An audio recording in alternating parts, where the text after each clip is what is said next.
and the application of bandages to it is a mere simulation of the treatment which a more rational surgery would bestow on the real patient. The sympathetic connexion supposed to exist between a man and the weapon which has wounded him is probably founded on the notion that the blood on the weapon continues to feel with the blood in his body.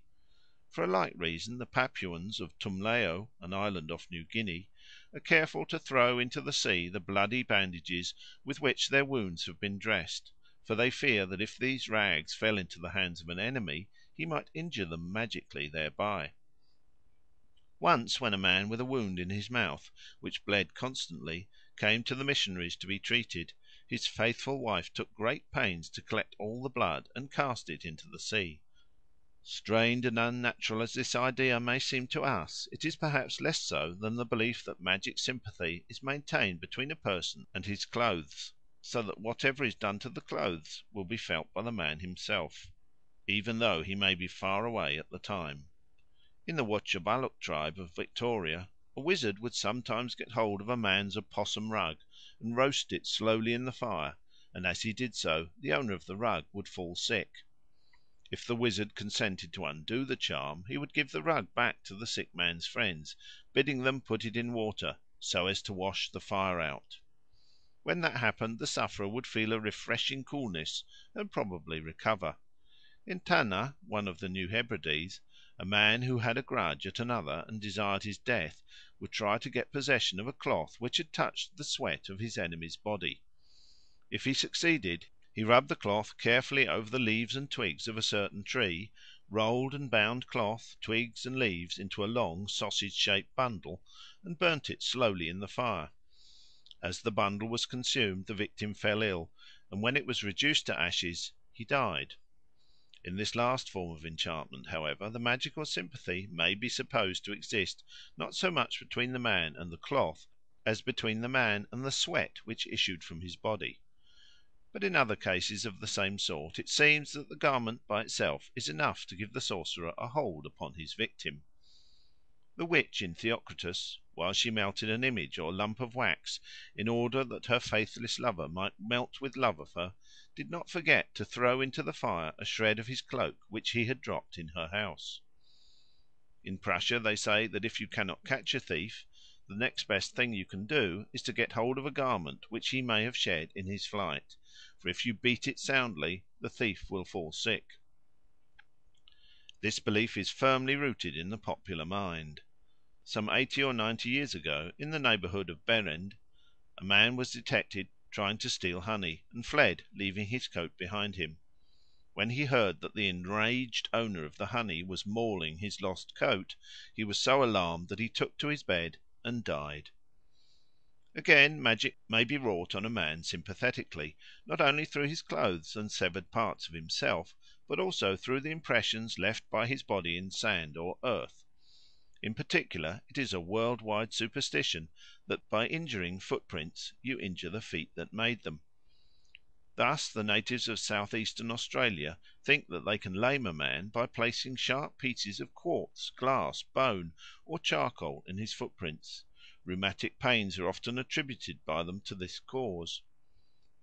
Seeing a Tantungolung man very lame, Mr. Howitt asked him what was the matter. He said, "Some fellow has put bottle in my foot." He was suffering from rheumatism, but believed that an enemy had found his foot track and had buried in it a piece of broken bottle, the magic influence of which had entered his foot. Similar practices prevail in various parts of Europe. Thus in Mecklenburg it is thought that if you drive a nail into a man's footprint he will fall lame. Sometimes it is required that the nail should be taken from a coffin. A like mode of injuring an enemy is resorted to in some parts of France. It is said that there was an old woman who used to frequent Stow in Suffolk, and she was a witch. If, while she walked, any one went after her and stuck a nail or a knife into her footprint in the dust, the dame could not stir a step till it was withdrawn. Among the South Slavs, a girl will dig up the earth from the footprints of the man she loves and put it in a flower pot. Then she plants in the pot a marigold, a flower that is thought to be fadeless. And as its golden blossom grows and blooms and never fades, so shall her sweetheart's love grow and bloom and never, never fade. Thus the love spell acts on the man through the earth he trod on. An old Danish mode of concluding a treaty was based on the same idea of the sympathetic connexion between a man and his footprints. The covenanting parties sprinkled each other's footprints with their own blood, thus giving a pledge of fidelity. In ancient Greece superstitions of the same sort seem to have been current, for it was thought that if a horse stepped on the track of a wolf he was seized with numbness, and a maxim ascribed to Pythagoras forbade people to pierce a man's footprints with a nail or a knife. The same superstition is turned to account by hunters in many parts of the world for the purpose of running down the game.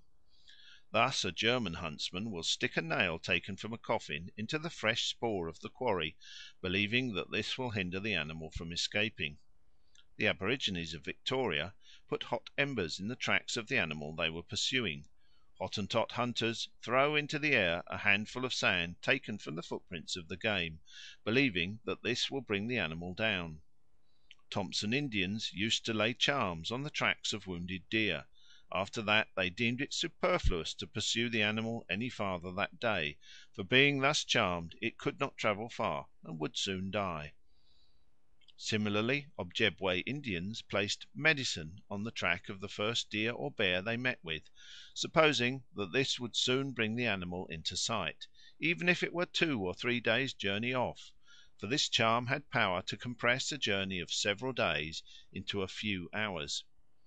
Ewe hunters of West Africa stab the footprints of game with a sharp pointed stick, in order to maim the quarry and allow them to come up with it. But though the footprint is the most obvious, it is not the only impression made by the body through which magic may be wrought on a man. The aborigines of south eastern Australia believe that a man may be injured by burying sharp fragments of quartz, glass, and so forth in the mark made by his reclining body. The magical virtue of these sharp things enters his body and causes those acute pains which the ignorant European puts down to rheumatism. We can now understand why it was a maxim with the Pythagoreans that in rising from bed you should smooth away the impression left by your body on the bedclothes. The rule was simply an old precaution against magic, forming part of a whole code of superstitious maxims which antiquity fathered on Pythagoras, though doubtless they were familiar to the barbarous forefathers of the Greeks long before the time of that philosopher. Part IV. The Magician's Progress. We have now concluded our examination of the general principles of sympathetic magic. The examples by which I have illustrated them have been drawn for the most part from what may be called private magic, that is, from magical rites and incantations practised for the benefit or the injury of individuals.